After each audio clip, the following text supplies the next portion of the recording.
Welcome back to the channel, guys. Hope everyone's doing well. Today I'm out on my hybrid electric bike, more on that soon, but today I'm working on Meshtastic. So take a look at this, guys, a beautiful bit of Hertfordshire countryside right here, with a pretty good takeoff. So this is kind of the location, it's not the exact location, but it's kind of the location of the node Hertford Hill, if you've come across that on Meshtastic. And here is the node itself. So I need to whip the battery out of here and change this. It lasts about a week or so I'm going to just swap that over now. So these are like my test nodes, guys. These are like my temporary ones for scouting out new locations.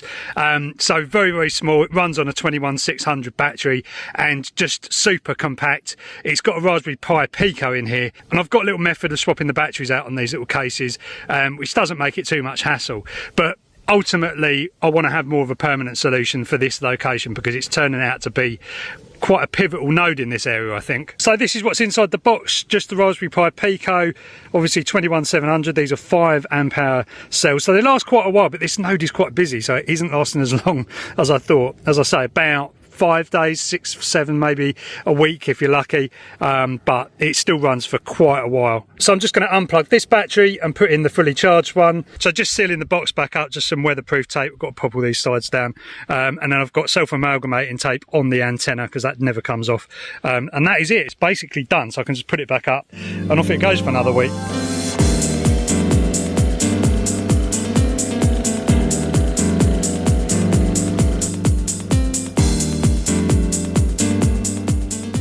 Right, guys, just found a nice little quiet spot to pitch up and have a chat about Meshtastic and how things are going in the UK. I love it at the moment because obviously the weather's really nice, and it's just good getting out and about, especially on the bike and stuff with Meshtastic nodes, doing range tests, putting new nodes up, doing a bit of that side of it. So yeah, it's been pretty enjoyable.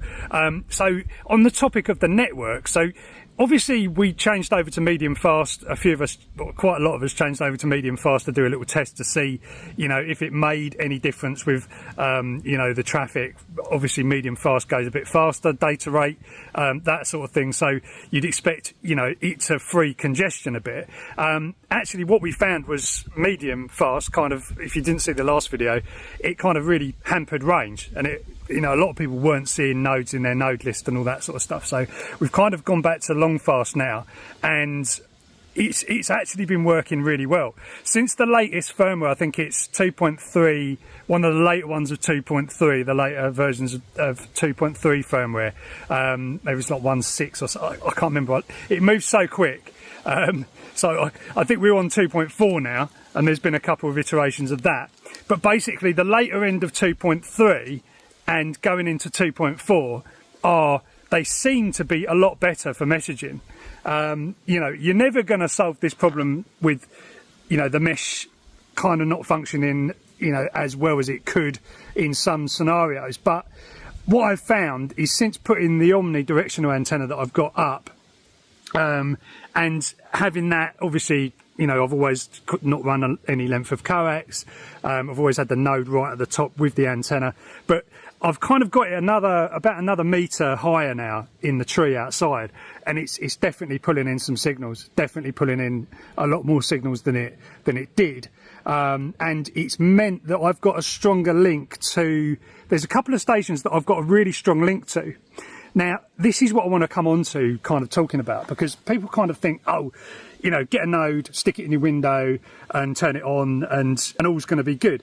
But the problem is with that is you are really limiting your experience by doing that. Yes, sometimes it can work. Like, for example, if you've got another node down the road, and they've got a really strong link, they've got a big antenna up or something like that, then you could use that station and not necessarily have to put a big antenna up yourself. That's pretty good. But the chances of that happening, unless you're in an area like we are, where there are lots of stations, mainly because obviously I did lots of videos, and you know, this area has become, you know, quite popular for it. And the same with Lewis in the Manchester region. You know, Ringway Manchester has done videos, and that has kind of made that area quite. It's been a massive uptake in that area as well. But yeah, what I want to just sort of say is, it's really important to look at your node list and work out what your strongest signal is. Between minus 120 and upwards, minus 100, you know, you will unlikely see those high levels unless you've got outdoor antennas or a node really close to you. But yeah, basically, if you've got a really strong link, and then that station has got a strong link, then you're going to be quids in. It's going to work really well. Where the problem happens is when you kind of pick up lots of distant nodes and they're all very sporadic, because of the way LoRa kind of propagates and travels in very high noise areas, or high interference levels. Those beacons will come through. So you could see loads of stuff in your node list, but what you want to be looking for is the strong signals, and try and focus on those strong signals. So say for example, I'm trying to think of like an example, but maybe if I just get my node list up and just sort of try and show you what I mean. Stupidly, I didn't bring my node with me, which is just, I don't know, a major fail. I thought I'd put it in my pocket, but anyway, that might help me because I'll be able to show you what I can see from home, which was about an hour ago. So got this helicopter going over above me. So if we look here, so Hartford Omni, that is my station, that's my main station. The other thing I will say here is I've gone back to just using one node, rather than having a node in the house on client mute and then just relaying through that. I'm trying to eliminate hops, as many hops as possible, by actually logging into my most powerful node first, like just literally not having any hops. So don't have your node inside the house relaying to the one outside. Any extra hop is gonna, you know, that's not going to help messaging. I'll tell you now, that is one of the things that won't help it at all.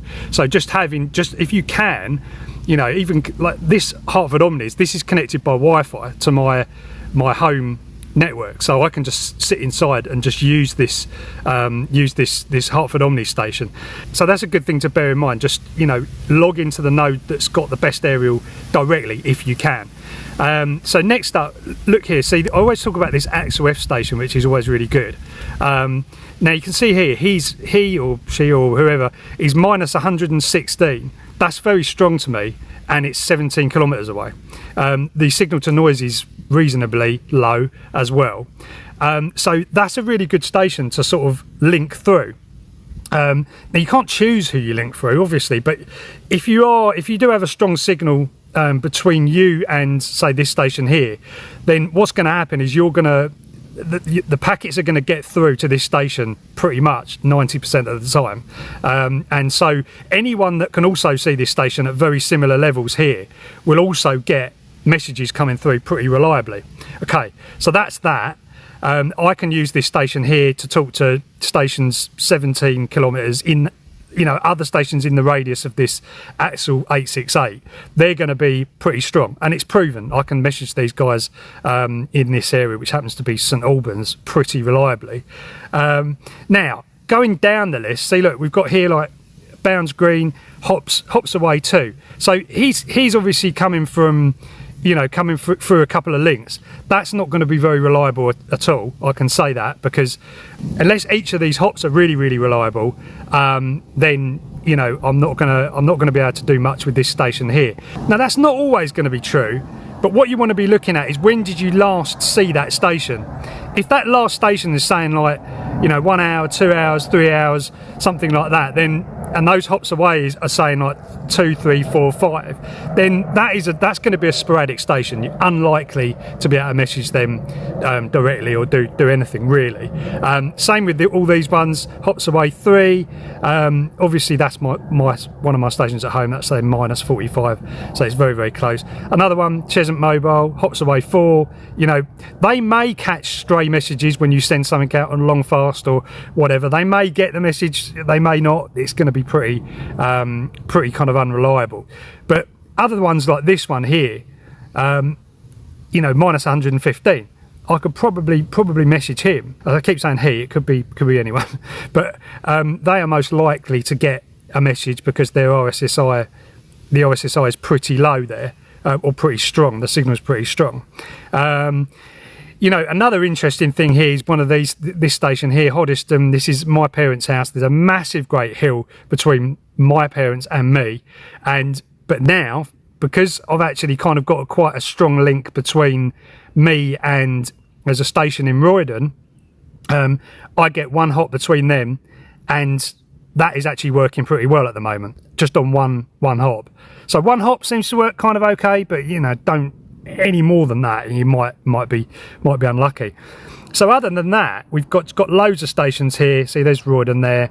I actually get quite a good, reliable connection with him. And I can message him pretty reliably there at minus 122. That works quite well. And the rest of them obviously go down. Now, we have been seeing a bit of a lift on in the UK. So lift is like tropospheric ducting. We do a lot about this stuff in ham radio, but if you're not familiar with it, you can Google and find out how this works. But it's very, very cool because it means that you can pick up stations a lot further away than you normally would. Funnily enough, the ones that the long distance ones I've actually kind of lost now. I don't know why, but I had some round. I actually had some in the Netherlands. Maybe I'll find that screenshot for you earlier, so I can actually kind of show you that. So yeah, guys, it's all experimentation. That's what I love about this kind of hobby. It's not really a kind of off the shelf, off-grid messaging system. I don't think it's never going to be that unless someone, very cleverly works out, where to put nodes in an area and strategically do it. This is how cell networks are planned. I've done quite a lot of work in my area to work out where hills are, putting nodes up there. You see, obviously, the one I've just stuck up, just replaced the battery on, and it makes a heck of a lot of difference. It really does. If you can get a strong link to a good area that also can then get strong links on. That's what it's about. It's about the links. Don't expect you're just going to put something in the window and it's going to pick up, hundreds of nodes. You might see hundreds of nodes in the node list because of propagation, because of there are ways that you might just see lots of stations coming in. And that's what I'm saying about Meshtastic. Like it's more of a lower thing, but it's actually brilliant the way it kind of brings you in beacons. So your node list is just massive. You can see loads of nodes on the list and loads of GPS positions and things like that. So it gives you a really good indication. The thing is with me, that alone is enough to kind of get me excited about it, and it's why I got excited in the beginning, because just seeing beacons, even though you can't do messaging with those stations, just seeing those beacons, that is incredibly cool. I can't impress on people how crazy that it is to be getting a beacon from the Netherlands. No internet needed. This is not MQTT or anything like that. This is coming over the airwaves directly between you and that other station. Now that to me is just really super cool. So focusing on beacon lists, working that out, that side of it, having someone standing over there, don't know what they're doing, looking at me like, why am I shouting in the middle of the woods? But yeah, things like that are really good. On from that, you've got to do some work with messaging. It's understandable because it is a hard thing to do. Like, as I say, unless you roll out big infrastructure and stuff like that and kind of put nodes in different proper strategic places and have proper routing, which Meshtastic kind of doesn't.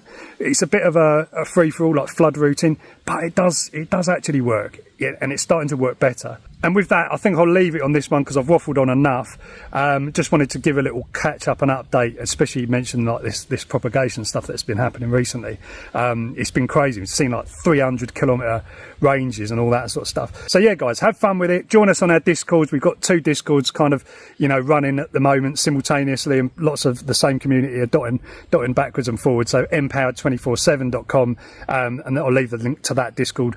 And Mark and the boys are doing like loads of cool stuff with Meshtastic and supplying the rack gear and all that kind of thing. And then we've got my Discord, obviously, and there's a Meshtastic section in there, and we're all just like kind of bashing ideas about and just basically just having fun with it. So yeah, guys, hope you enjoyed this one. Let me know in the comments what you think and your experience with Meshtastic, whether it's bad or good, whatever. Let me know what videos you want to see as well, and I'll catch you next time.